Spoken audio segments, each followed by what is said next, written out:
Assalamualaikum warahmatullahi wabarakatuh. Kembali lagi di channel Radio Horor. Untuk kisah kali ini ada sebuah cerita yang diambil dari Twitter dari tulisannya @algaza. Sebuah kisah yang berjudul 11 jam kesurupan. Dan sebelum kita lanjut ke ceritanya, tekan dulu tombol like video ini dan jangan lupa tekan juga tombol subscribe channel ini. Nyalakan juga lonceng notifikasinya agar tidak ketinggalan cerita-cerita lainnya dari channel ini. Dan buat teman-teman yang pengen berbelanja, nanti silahkan saja klik etalase yang ada di pojok kiri bawah. Dan bisa kunjungi langsung link yang ada di kolom deskripsi. Dan seperti apa untuk kisah kali ini? Langsung saja kita masuk ke ceritanya.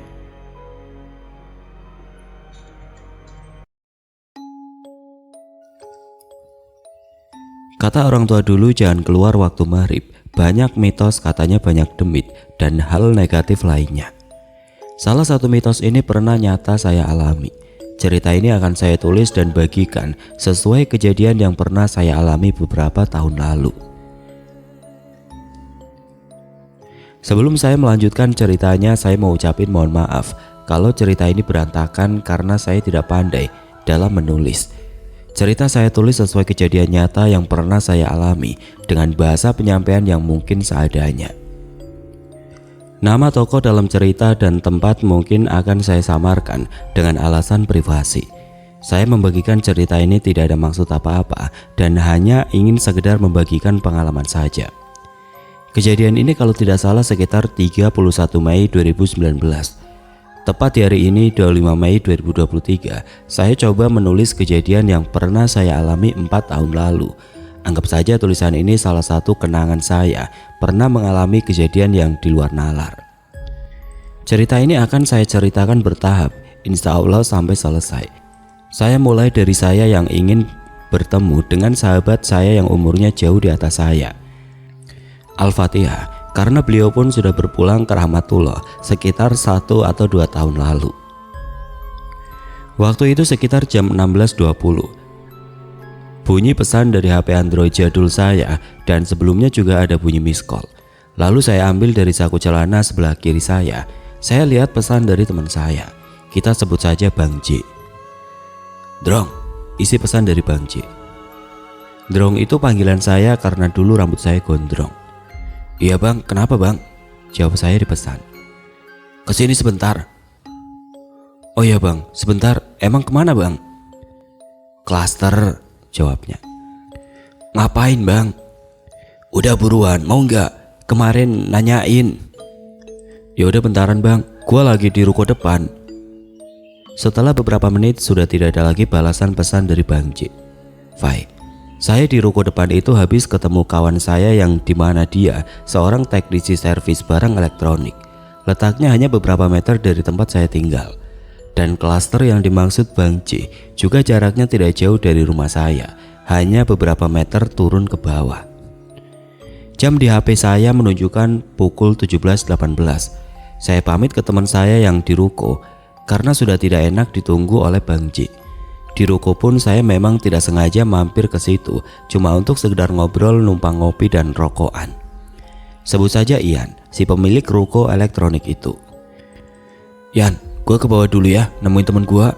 Ntar dah gue main kesini lagi, nggak enak udah ditungguin. Oke mang, gampang. Makasih ya, jawab saya sambil nyengir.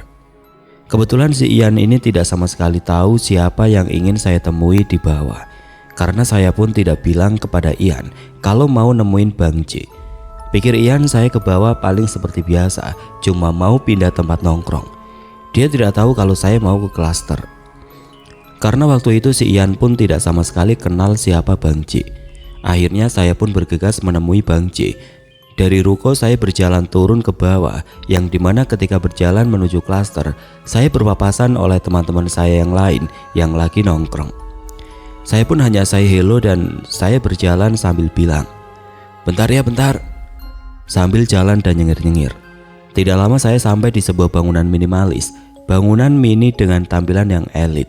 Beberapa bangunan sudah jadi dan sebagian lagi sedang proses pembangunan. Tok tok tok, suara pintu yang saya ketuk dari arah luar. Assalamualaikum bang. Suara saya dengan nada sedikit berteriak. Masuk. Suara yang sama sekali tidak asing lagi saya dengar, ya itu suara Bang J. Saya langsung membuka pintu dan masuk. Tidak lama saya masuk, berdiri sebentar di ruang tamu dan menutup pintu sambil bilang, "Di mana bang?" "Dapur." Saya pun bergegas jalan menuju arah dapur. Sambil menyalakan sebatang rokok, saya pun menghampiri dan duduk di lantai berhadapan-hadapan dengan Bang J. "Kenapa bang, tumben?" tanya saya sambil melihat wajah Bang J yang sudah penuh keringat dan nafas yang sedikit ngos-ngosan. "Nih." Bang J menyodori saya sebuah botol kaca terbuat dari botol minuman kemasan berisikan air tidak penuh.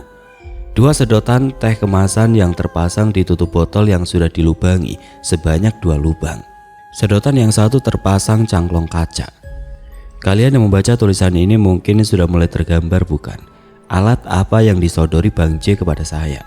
Ya, itu adalah alat untuk menghisap SS.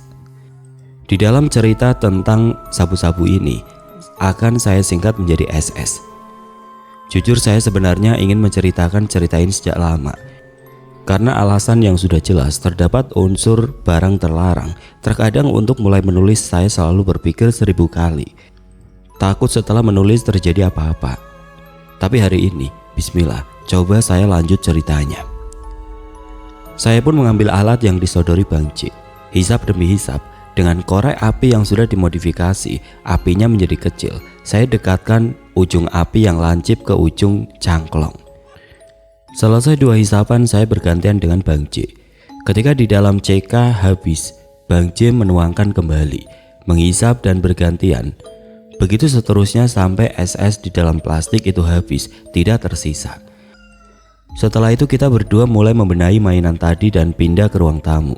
Di bangunan klaster yang sebagian belum jadi itu, saya melihat dari arah ruang tamu. Pekerja atau kuli bangunan mulai mengakhiri pekerjaannya. Mereka bergegas untuk kembali pulang, menandakan hari sudah semakin sore.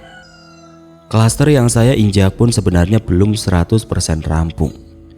Singkat cerita, di ruang tamu Bang J berniat hari itu mengajak saya ke sebuah tempat untuk menemaninya. "Abis ini mau kemana lo?" tanya Bang J kepada saya. "Nggak ada bang, lagi nggak kemana-mana." "Temenin gue mau." "Kemana bang?" "Gue disuruh jemput SS, tapi lagi males bawa motor," kata Bang J. "Kemana?" "Depok." "Gue kan nggak tahu jalannya bang." "Udah gampang." "Jam berapa bang?" tanya saya lagi.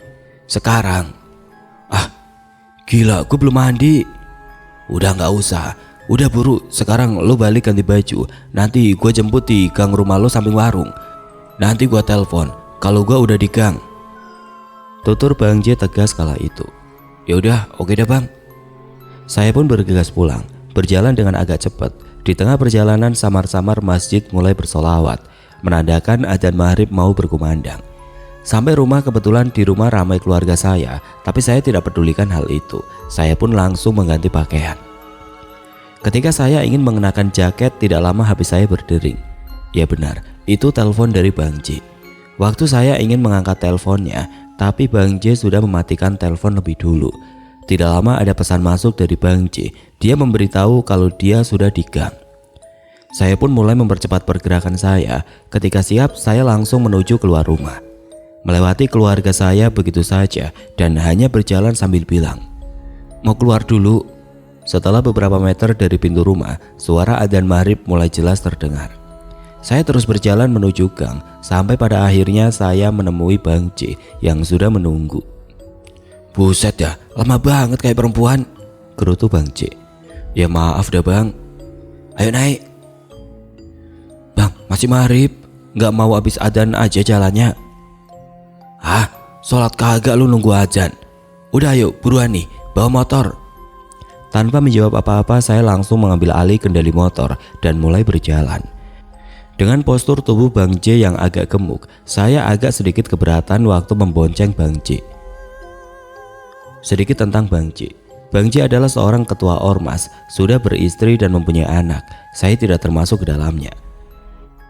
Di klaster itu tugas dia menjaga keamanan. Dan Bang J ini dari kampung sebelah. Dari kampung sebelah yang mengelola jatahnya di wilayah atau tempat saya tinggal. Karena dia tahu semua dari teman-teman di tempat saya tidak ada satupun yang mengikuti kegiatan ormas. Jadi mungkin disitulah kesempatan Bang J masuk ke wilayah saya. Sebelum saya kenal, sebagian teman-teman saya sudah kenal dengan Bang J. Jadi kebanyakan dari kami tidak ada yang keberatan kalau tidak ada yang mengganggu kegiatan Bang J di wilayah saya tinggal. Selama kegiatannya tidak mengganggu, toh masa bodoh saja. Singkat cerita, saya dan Bang J sudah sampai tujuan, yaitu di kota Depok. Kita berhenti di depan SPBU, nunggu seseorang yang mengantarkan SS ke Bang J. Hampir setengah jam yang ditunggu belum juga datang. Akhirnya saya dan Bang J memutuskan untuk berpura-pura makan dan ngopi di sebuah warteg. Sesampainya di warteg, kita hanya ngopi dan makan jajanan yang sekiranya bisa kita makan. Karena orang yang habis konsumsi SS tidak akan nafsu makan. Sekitar hampir 1 jam lebih kita menunggu ada satu motor yang datang menuju ke arah warteg tersebut. Tidak lama Bang J berdiri dan menghampiri seorang pria remaja. Ya benar, itu adalah orang yang saya dan Bang J tunggu. Tidak lama berbincang dengan Bang J, remaja itu pergi. Saya dan Bang J pun ikut pergi meninggalkan kota Depok dan kembali ke Ciledug. Berangkat dari arah A, pulang melalui arah E atau jalur berbeda demi keselamatan kami berdua. Karena yang kita tahu resiko yang teramat tinggi. Tidak terasa rasanya waktu sudah agak malam. Saya dan Bang J tidak bisa melihat jam waktu itu karena HP sengaja kita matikan sebelum sampai tujuan kembali. HP tidak akan dihidupkan, ya kembali lagi karena alasan takut atau berjaga-jaga.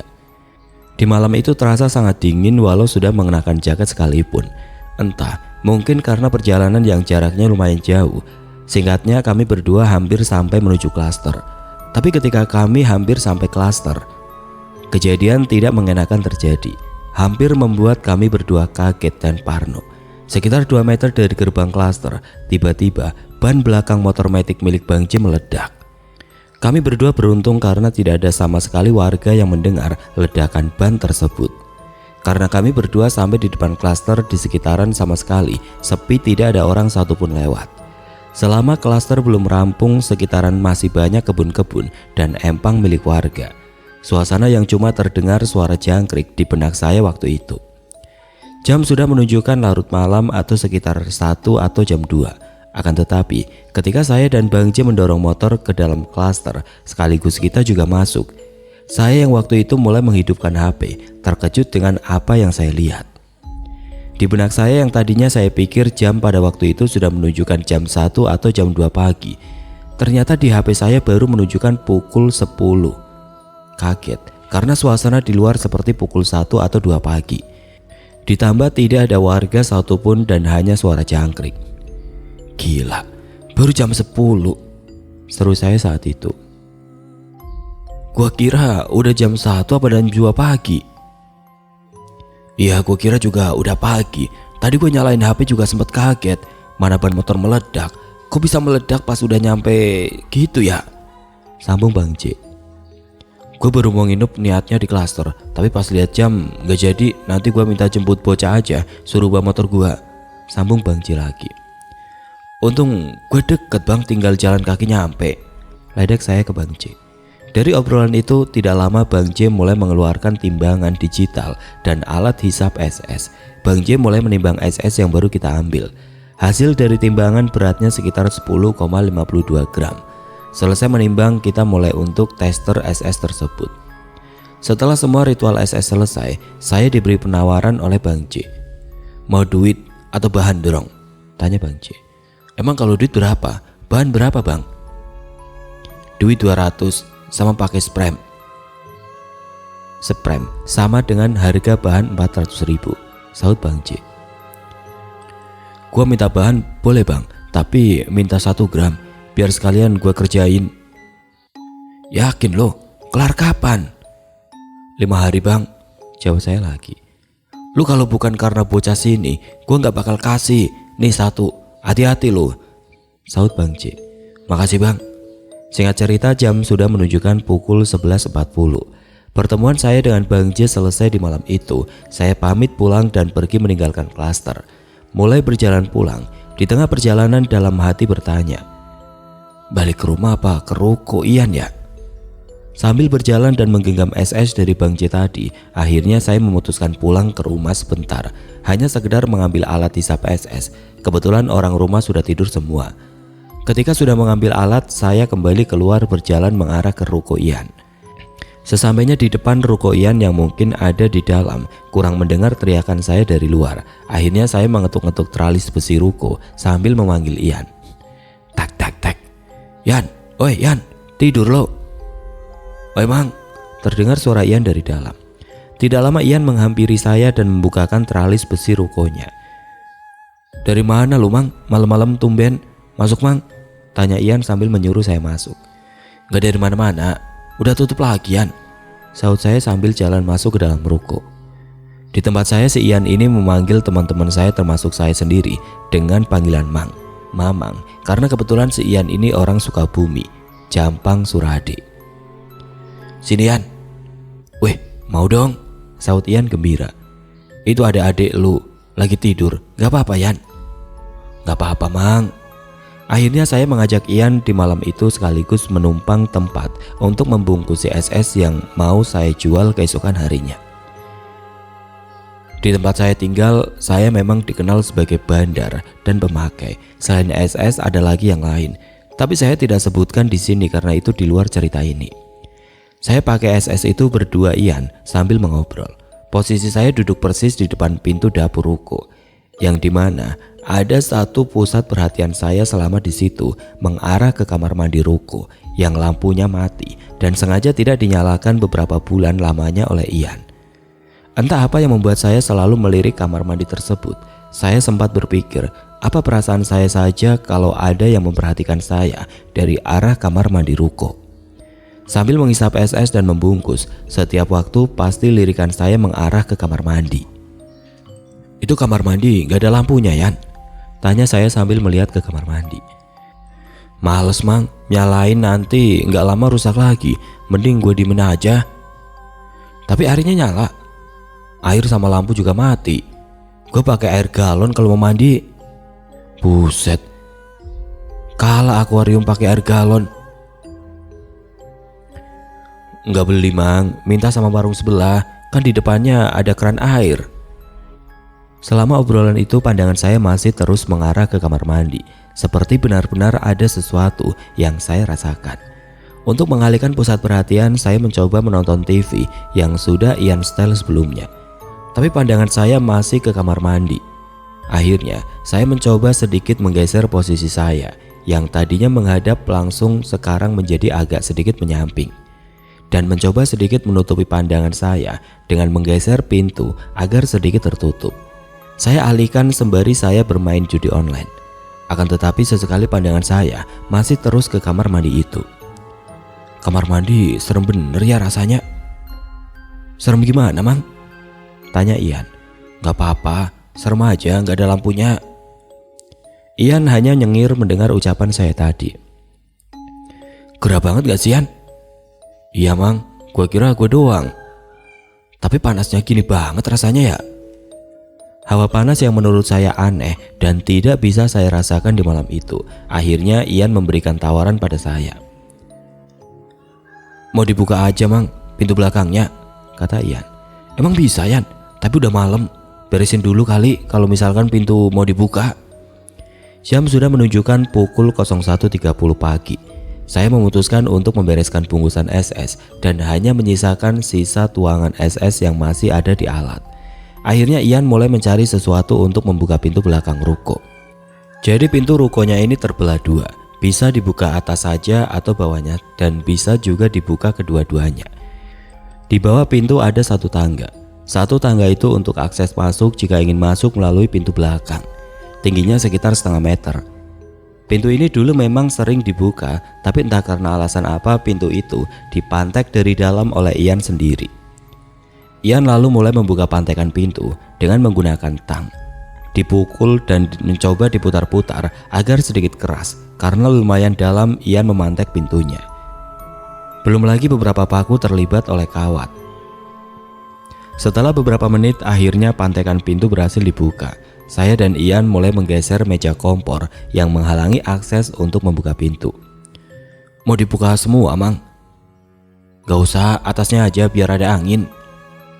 Akhirnya pintu atas saja yang kami buka, sekedar ada udara yang masuk. Kami berdua pun duduk kembali di posisi semula, tapi entah kenapa pintu sudah dibuka. Kipas angin menyala. Hawa panas itu masih saya dan Ian rasakan, tapi kami berdua cuek, tidak peduli akan hal itu. Sedikit menggambarkan ruko Ian, seperti ruko kebanyakan, hanya satu petak. Tapi ruko Ian ini dia menyekat rukonya agar menjadi dua bagian. Depan untuk dagang, belakang sekat dari triplek untuk ruangan istirahat atau tidur. Sebelum menuju dapur dan kamar mandi ada pintu. Setelah pintu langsung ke ruang dapur dan kamar mandi. Di bagian paling belakang antara dapur dan kamar mandi ada pintu yang sebelumnya saya ceritakan. Setelah kami berdua membuka pantek pintu tersebut, kami berdua mencoba untuk tidak memperdulikan lagi suasana yang ada saat itu. Kami berdua kembali duduk. Saya di posisi yang sama, masih di depan pintu dapur bersender antara kasur dan lemari plastik. Volume berita dari TV sengaja saya besarkan agar suasana sedikit bersuara.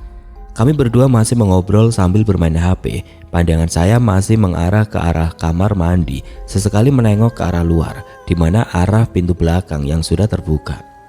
SS yang masih tersisa di botol sengaja saya habiskan untuk mengalihkan pikiran. "Nian, habisin buruan, gak enak kalau ada orang lihat," tawar saya pada Ian. "Gak bakal Mang, itu kan tinggi pintunya." "Ya kali aja dia naik ke tangga. Udah buru, terus rapiin." Ketika habis, Ian tidak langsung membereskan botol tersebut, melainkan meletakkannya begitu saja. "Wah Brab, ini kalau ada yang lihat. Sini, gue yang rapiin," tegas saya pada Ian.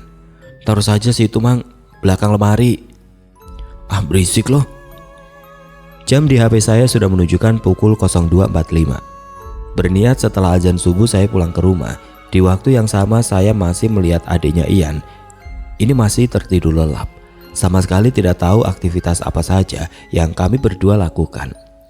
Masih di posisi yang sama saya duduk, merokok, melihat TV, sesekali melihat HP yang masih login ke dalam game sambil mengobrol. Pandangan saya semakin kuat. Rasanya ada sesuatu yang berbisik menyuruh saya melihat ke arah luar dan kamar mandi. Saya berusaha tidak sama sekali menggubris perasaan yang kala itu lewat di otak saya. Berusaha fokus dengan HP saya, tetapi sesuatu hal benar terjadi. Ketika pandangan saya mengarah ke HP, sesekali melirik ke TV. Posisinya di atas, dan saya mencoba menoleh ke arah luar. Benar saja dari sudut sebelah kiri luar, saya melihat ada yang berdiri, sedang memandang satu arah ke arah saya. Sempat bingung dengan apa yang saya lihat dan ingin memastikan sebenarnya apa yang berdiri di luar.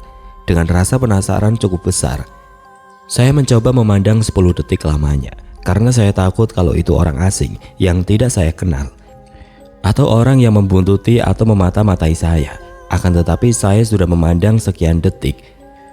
Sosok itu hanya diam terus memandang tepat ke arah saya. Semakin curiga dengan apa yang saya lihat, akhirnya saya mencoba mencolek kaki Ian dengan jempol kaki saya. Awal Ian tidak menggubris. Senggolan ketiga Ian baru merespon saya. "Kenapa Mang?" tanya Ian kaget. "Yan, itu siapa?" "Mana Mang?" "Luar Yan, sebelah kiri," jawab saya sambil berbisik dan melirik ke arah sosok yang berdiri di luar, memastikan belum pergi. "Mana sih Mang? Gak ada siapa-siapa," jawab Ian penasaran. "Lihat yang bener." Kalau boleh menggambarkan, sosok yang saya lihat jaraknya sekitar 3 meter dari tempat saya duduk. Tegak lurus sejajar dengan saya, rambutnya melebihi bahu, berbaju putih, dengan muka yang keseluruhan berwarna hitam. Secara logika, jika orang biasa saja seandainya dia berdiri dari luar, tidak akan sampai bisa melihat ke arah dalam jika orang itu tidak menaiki satu tangga di bawah pintu belakang. Akan tetapi di luar nalar, dari posisi dia berdiri itu sama sekali sedikit jauh dari tangga. Karena posisi pintu yang lumayan tinggi, apalagi hanya pintu atasnya saja yang kami berdua buka.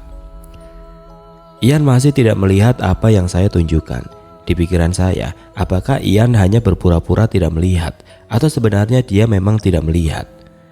"Ayo lihat berdua Mang," seru Ian. "Lu aja dah." "Ayo Mang, gue penasaran." "Ya udah, lu depan gue belakang. Pintunya kalau bisa tutup aja kali ya," jawab saya yang mulai takut tapi penasaran. Ya udah ayo Mang. Kami berdua mulai berdiri dengan posisi Ian di depan dan saya di belakang Ian. Dengan telapak tangan saya menempel di punggung Ian. Ian mulai berjalan agak miring. Saya mengikuti sampai menuju pintu. Ian mencoba melihat ke arah luar sambil mencoba meraih sisi pintu. Sisi pintu sempat tidak teraih 2 kali. Ketiga kalinya Ian berhasil meraih sisi pintu. Ian mencoba menutup rapat pintu. Setelah berhasil tertutup, kami berdua perlahan mundur untuk kembali ke tempat semula. Tapi baru 2 langkah pintu tiba-tiba terbuka dengan sendirinya. Entah karena angin atau karena apa, melihat kondisi pintu yang hanya ditutup, pasti bisa tertutup rapat tanpa dikunci, dan cuaca malam itu sama sekali tidak ada angin, apalagi angin besar yang bisa membuat pintu terbuka. Ian, kebuka setengah pintunya, bisik saya pada Ian. Udah biarin Mang, kita tutup pintu dapur aja, jawab Ian. Lu ngeliat kan Ian? Iya kan, ada yang berdiri kan? Itu tadi kita deket banget, gak mungkin lu gak lihat, seru saya sambil bertanya pada Ian. Iya Mang, anjing itu. Anjing apaan sih? Tanya saya. Iya Mang, kuntilanak anjingnya, jawab Ian menegaskan. Mulai dari situ atmosfer ruangan ruko bertambah panas bagi saya. Jantung mulai berdebar hebat. Ian yang waktu itu duduk di samping adiknya yang sedang tidur berucap pada saya. Yaudah Mang, tutup aja pintu dapurnya, Ian menyuruh saya. Gak mau Ian, lu aja. Pintu dapur akhirnya ditutup oleh Ian. Saya yang tadinya duduk mulai pindah ke atas kasur, duduk di samping lemari plastik bersebelahan dengan adiknya Ian yang sedang tidur.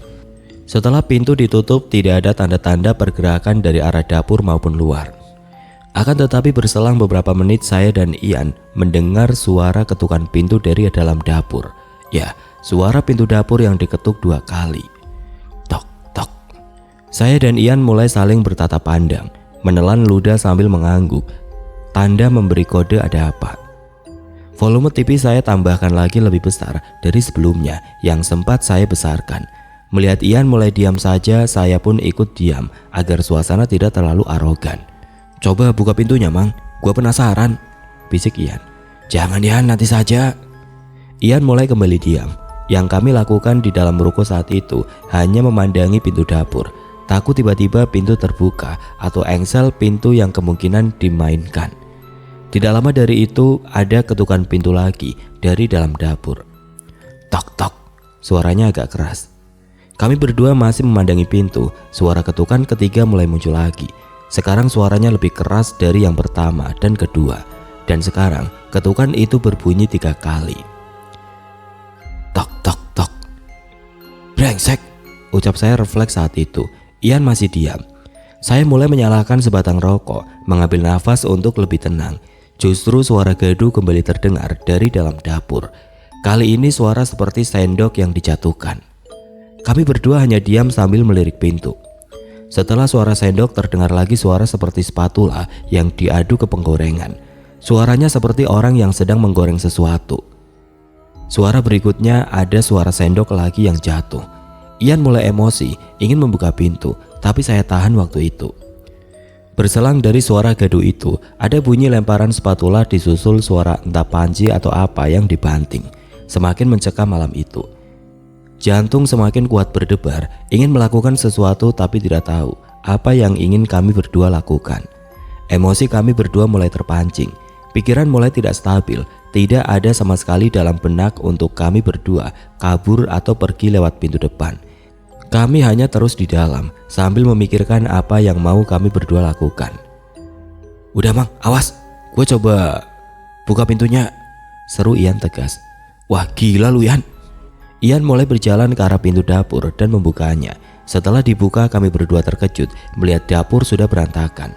Yang lebih mengejutkan lagi, kami berdua melihat sosok yang berdiri di dalam dapur dekat pintu belakang.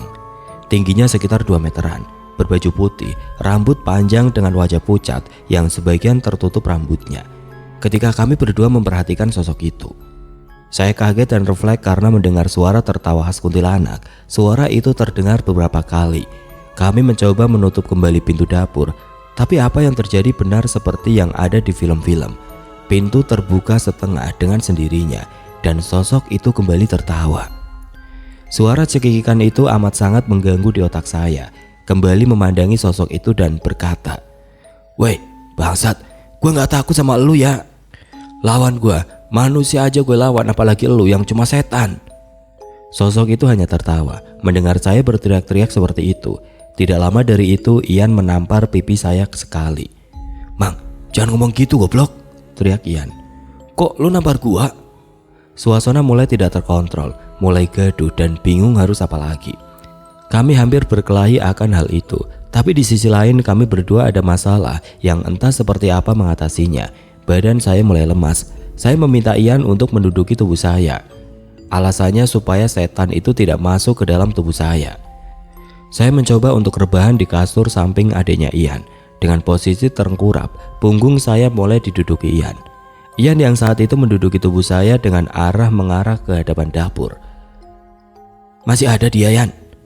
"Nggak tahu, Mang." Sosok itu seperti sempat menghilang. Tidak lama saya bertanya seperti itu, ada suara cekikikan dari atas kepala saya. "Suara apaan itu, Ian?" "TV kali, Mang." Tidak lama suara itu terdengar lagi dari atas arah TV. Ian bangun dan menyuruh saya untuk bangun. Ian menyuruh saya untuk membuka seluruh pakaian yang mitosnya jika telanjang bulat katanya hantu akan takut, terutama kuntilanak. Saya pun tidak mengiyakan ajakan Ian. "Mang, bangun, kita telanjang aja, ayo buruan Mang," ajak Ian. "Gak mau gue ya, lu aja, gue males lihat mukanya." "Yaudah Mang, ngaji aja kalau gitu," ajak Ian pada saya. Ian akhirnya mencoba membaca surat Yasin, tetapi entah karena apa, baru di ayat pertama Ian berhenti. "Ntar dulu Mang, bentar, gue lupa terusannya," keluh Ian yang saat itu dia lupa dengan terusan surat Yasin. Mau tertawa tapi tidak bisa, mau kesal tapi tidak guna saat itu, ditambah tingkah laku Ian yang lupa dengan surat Yasin.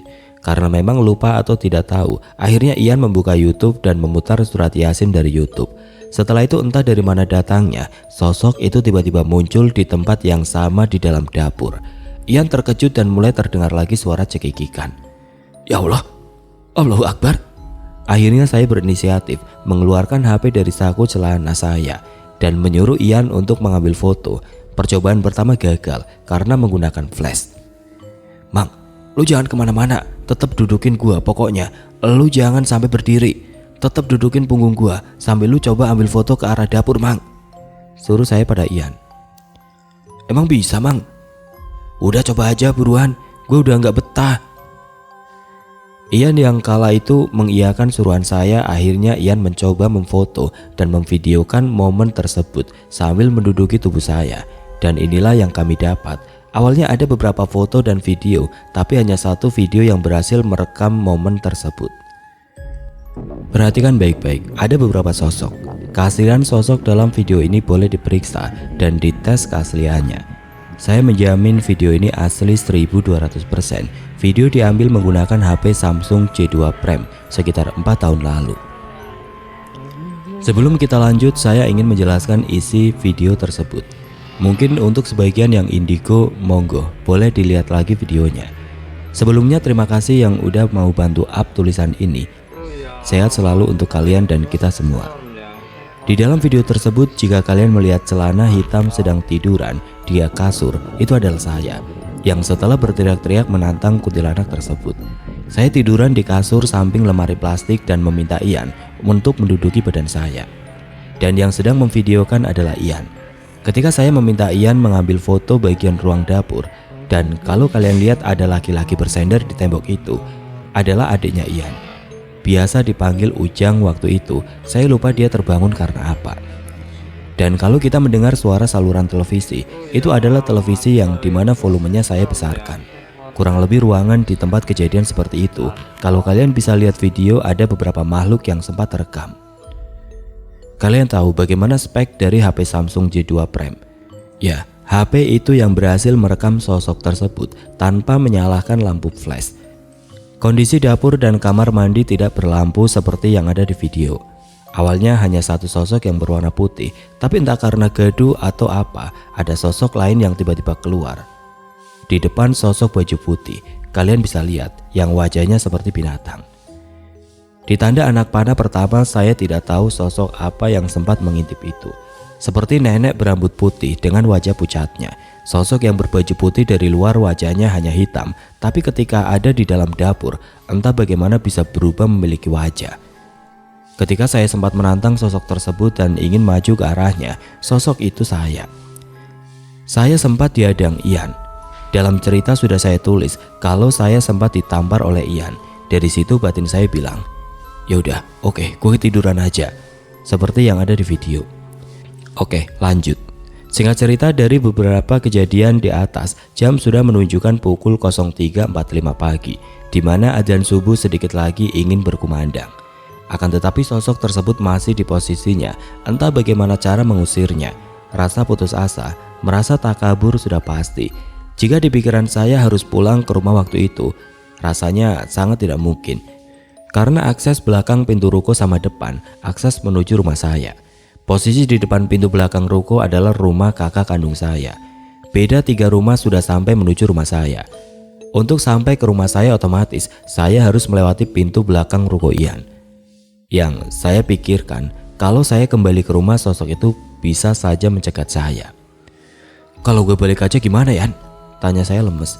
"Jangan, Mang, lu lagi kayak gini." "Itu si Ujang Baun kenapa, Yan?" "Gak tahu, Mang." "Ya udah, Mang, lu dudukin kaki atau badan gue, jangan sampai kemana-mana," saut saya. Akan tetapi entah karena apa, tidak lama Ian justru meninggalkan badan saya. Saya merasa Ian seperti ingin melakukan sesuatu ke sosok itu. Saya yang waktu itu dengan perasaan sangat yakin jika tubuh saya tidak diduduki, saya akan kerasukan. Entah itu ide dari mana, lagi-lagi selama kejadian seperti ada yang membisikkan kalau badan saya harus diduduki agar tidak kerasukan. Selama saya tiduran, saya sempat merubah posisi dari tengkurap sampai celentang. Ketika saya terlentang dengan posisi wajah melihat ke atas, justru saya melihat kepala yang menembus tembok dengan rambut yang menjulur ke bawah. Saya refleks, saya berbalik badan ke arah kanan. Di situ saya melihat di samping Ujang ada pocong dengan wajah penuh darah. Cepat-cepat saya merubah posisi lagi tengkurap mengarah ke lemari plastik. Justru saya melihat mulut dengan gigi yang besarnya sebesar jari-jari manusia. Saya sudah benar-benar tidak kuat. Ujang yang saat itu seperti tidak tahu sebenarnya apa yang terjadi. Dia hanya duduk di tembok tersebut. Pikir saya, saat itu apa cuma saya dan Ian yang melihat semuanya.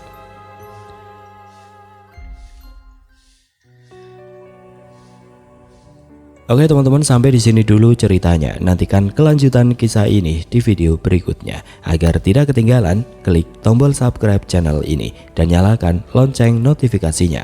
Wassalamualaikum warahmatullahi wabarakatuh.